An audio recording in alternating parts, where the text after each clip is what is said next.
आपका बहुत बहुत स्वागत है आपके अपने YouTube चैनल MPPSC विद निशा में। आज हम पढ़ने वाले हैं भारत शासन अधिनियम 1935। आज हम 1935 की पूरी विशेषताओं के बारे में जानकारी लेंगे। इससे पहले की सारी अधिवेशन हम इससे पहले की वीडियो में पढ़ चुके हैं।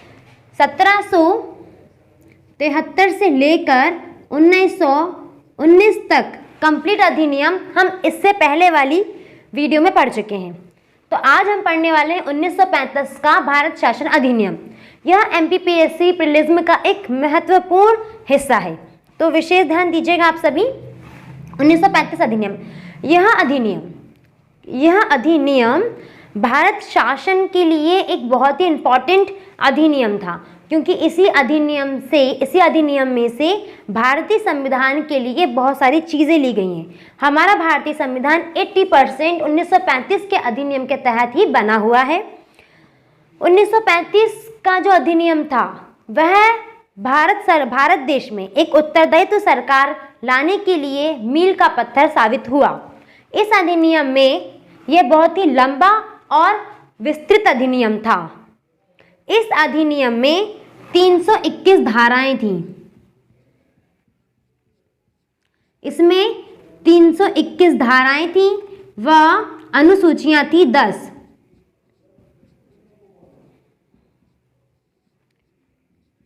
वह 10 अनुसूचियां थी। यह बहुत ही लंबा और विस्तृत अधिनियम था, जिसमें 321 धाराएं व 10 अनुसूचियां थी। हम इस अधिनियम की विशेषताएं पढ़ लेते हैं। हम इसकी मुख्य विशेषताएं पढ़ते हैं। ये तो है ही अधिनियम में धाराएं अनुसूचियां। इस अधिनियम की प्रथम विशेषता, इस अधिनियम की फर्स्ट विशेषता, इस अधिनियम की सबसे पहली विशेषता यह है अखिल भारतीय संघ। अखिल भारतीय संघ। इस अधिनियम के तहत अखिल भारतीय संघ की स्थापना करने का प्रयास किया गया। क्या हुआ था, 1935 के समय वायसराय थे लॉर्ड वेलिंगटन। इस अधिनियम के समय वायसराय थे लॉर्ड वेलिंगटन। तो लॉर्ड वेलिंगटन ने क्या नियम करा कि ये 11 ब्रिटिश प्रांतों व 6 कमिश्नरी क्षेत्र को मिलना अनिवार्य था अखिल भारतीय संघ में। ये चाह रहे थे कि ब्रिटिश और कमिश्नरी व देसी रियासतें मिलकर पूरे भारत में एक अखिल भारतीय संघ की स्थापना कर दें। अभी तक तो ये पूरे देश में नियम चला रहे थे, कानून चला रहे थे। अब इनकी इच्छा थी कि अखिल भारतीय संघ मतलब पूरा भारत एक सूत्र में बंध जाए, अखिल भारतीय संघ की स्थापना हो जाए। लेकिन ऐसा नहीं हो सका, क्योंकि देसी रियासतों के राजाओं ने मना कर दिया, अर्थात अखिल भारतीय संघ नहीं बन पाया। लेकिन अखिल भारतीय संघ की नींव कब आई, 1935 के अधिनियम में। वायसराय कौन थे, लॉर्ड वेलिंगटन। 11 ब्रिटिश प्रांत, 4-6 कमिश्नरों को मिलना तो अनिवार्य था, लेकिन देसी रियासतों के राजाओं को मिलना ऐच्छिक था, तो उन्होंने मिलने से इनकार कर दिया। यह इसकी फर्स्ट विशेषता है। इस अधिनियम की सेकंड विशेषता थी शक्तियों का बंटवारा। भारत शासन अधिनियम 1935 के तहत केंद्र व प्रांतों में, ये केंद्र है,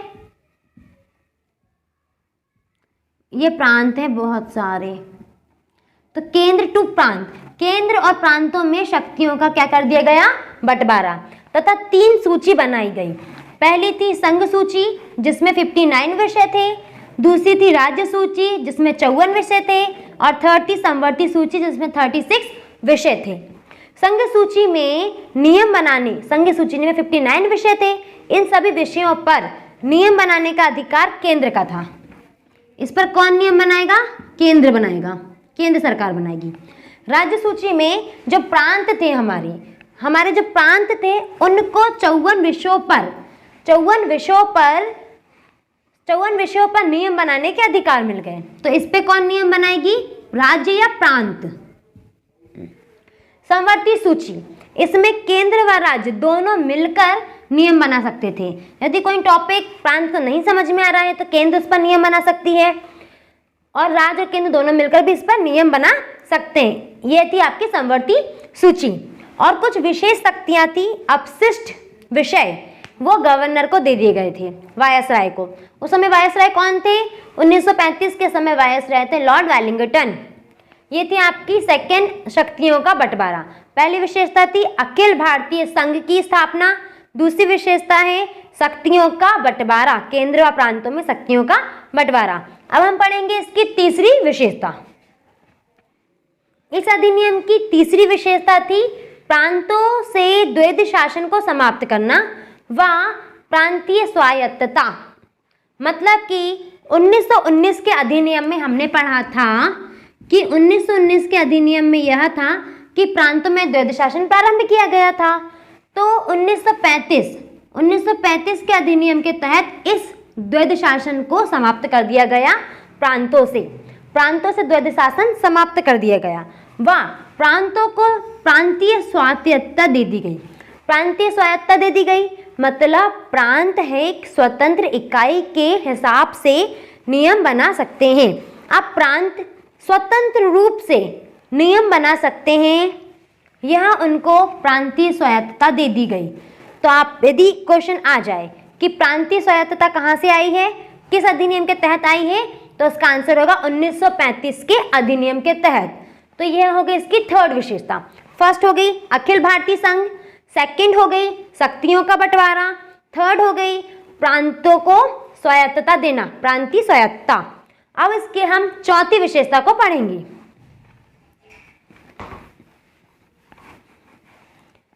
इसकी फोर्थ विशेषता जो इंपॉर्टेंट थी वह थी केंद्रों में द्वैध शासन। केंद्रों में द्वैध शासन। अभी हमने पढ़ा कि उन प्रांतों में से द्वैध शासन समाप्त कर दिया गया। तो प्रांतों में से द्वैध शासन को समाप्त करके द्वैध शासन कहाँ पे ला दिया गया? केंद्रों में। द्वैध शासन कहाँ ला दिया गया? केंद्रों में। अब केंद्रों में द्वैध शासन की स्थापना हो चुकी है, मतलब कि विषयों को दो भागों में बांट दिया गया है, एक आरक्षित विषय और एक हस्तांतरित विषय। दो भागों में बांट दिया मतलब केंद्र में द्वैध शासन का प्रारंभ हो गया। तो इसकी चौथी विशेषता क्या है? केंद्रों में द्वैध शासन का प्रारंभ। अब हम इसकी जानेंगे पांचवी विशेषता।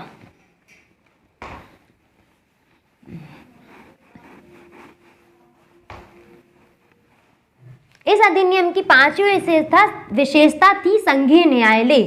अर्थात 1937 में 1935 के अधिनियम के तहत 1937 में दिल्ली में उच्चतम न्यायालय की स्थापना की गई। उच्चतम न्यायालय मतलब सुप्रीम कोर्ट। दिल्ली में उच्चतम न्यायालय की स्थापना की गई। तो दिल्ली में उच्चतम न्यायालय कब बना था? 1937 में।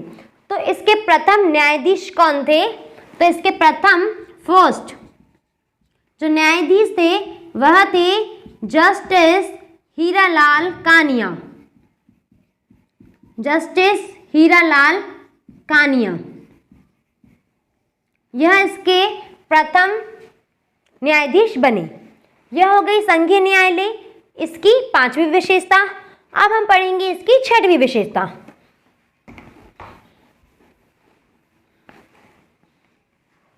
छठवीं विशेषता के अंतर्गत क्या हुआ? प्रांतों को द्विसदनात्मक बनाया गया। प्रांतों को द्विसदनात्मक बनाया गया। 6 प्रांतों को द्विसदनात्मक बनाया गया था, ये इसकी छठी विशेषता है। वह 6 प्रांत कौन कौन से थे? उत्तर प्रदेश, मुंबई, मद्रास, बंगाल, बिहार, उड़ीसा। फिर से एक बार देखिए, उत्तर प्रदेश, मुंबई, मद्रास, बंगाल, बिहार, उड़ीसा। इन 6 प्रांतों को द्विसदनात्मक बनाया गया था। तो किस अधिनियम के तहत? भारत शासन अधिनियम 1935 के तहत। अब हम पढ़ेंगे इसकी 7वीं विशेषता। इसकी 7वीं विशेषता यह थी कि भारत परिषद का अंत, भारत परिषद लंदन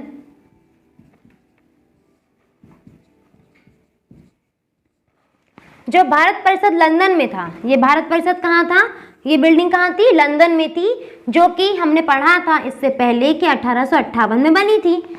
ये भारत परिषद अधिनियम, भारत परिषद लंदन का गठन कब हुआ था, 1858 में हुआ था, जिसे 1935 में समाप्त कर दिया गया, जिसे 1935 में समाप्त कर दिया गया। अर्थात ये लंदन में था, तो इसमें कौन बैठते थे, इसमें बैठते थे भारत के राज्य सचिव। तो भारत के जो राज्य सचिव थे उनको कुछ सलाहकार और दे दिए गए तथा भारत परिषद का अंत कर दिया गया।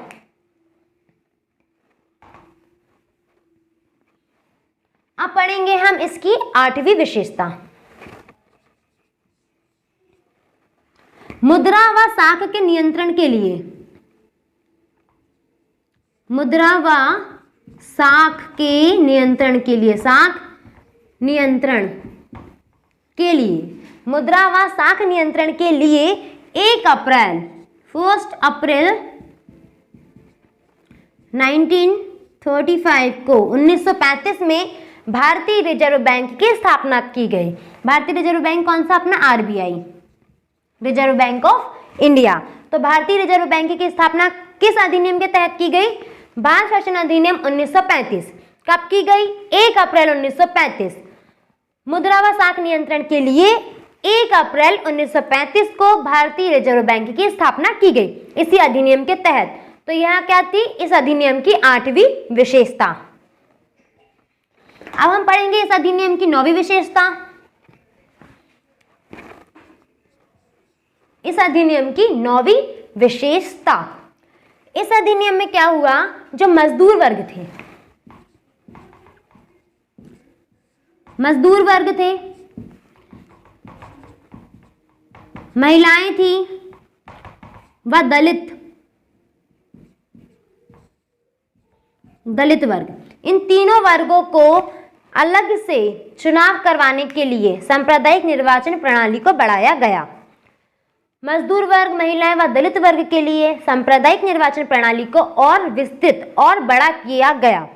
पूरे देश की कम से कम 10% जनसंख्या ने उस टाइम पे मतदान भी किया था, 10% जनसंख्या ने मतदान किया था। यह थी इसकी 9वीं विशेषता। अब हम आते हैं इसकी 10वीं विशेषता पर। अब पढ़ते हैं हम इसकी 10वीं विशेषताओं के बारे में। इसकी 10वीं विशेषता क्या थी कि इससे पहले हमने पढ़ा था कि 1919 के अधिनियम के तहत, इससे पहले वाले अधिनियम में हमने पढ़ा था कि 1919 के अधिनियम के तहत एक केंद्रीय संघ लोक सेवा आयोग की स्थापना हुई थी, केंद्रीय लोक सेवा आयोग की स्थापना हुई थी। तो वही केंद्रीय लोक सेवा आयोग को संघीय लोक सेवा आयोग नाम मिला, संघ लोक सेवा आयोग नाम मिल गया। तो इस अधिनियम में संघ लोक सेवा आयोग, संघ लोक सेवा आयोग का गठन हुआ, साथ ही प्रांतों में भी, राज्यों में भी लोक सेवा आयोग का गठन हुआ और साथ ही संयुक्त प्रांत व संयुक्त राज्य के लिए भी लोक सेवा आयोग का गठन हुआ।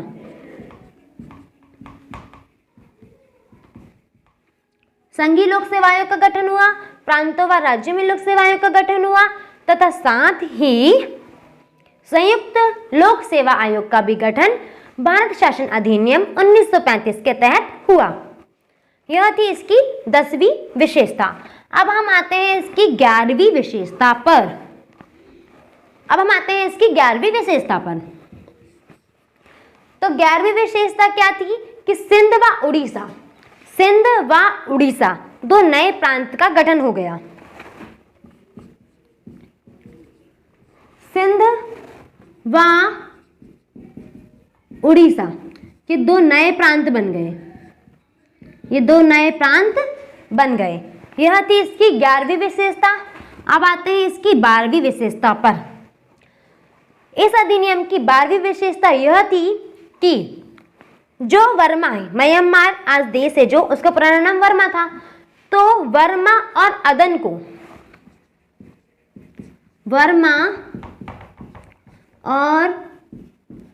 को भारत शासन से अलग कर दिया गया। भारत शासन से अलग कर दिया गया। सिंधवा उड़ीसा दो प्रांत बने। 11वीं विशेषता और 12वीं विशेषता थी बर्मा और अदन। बर्मा मतलब म्यांमार।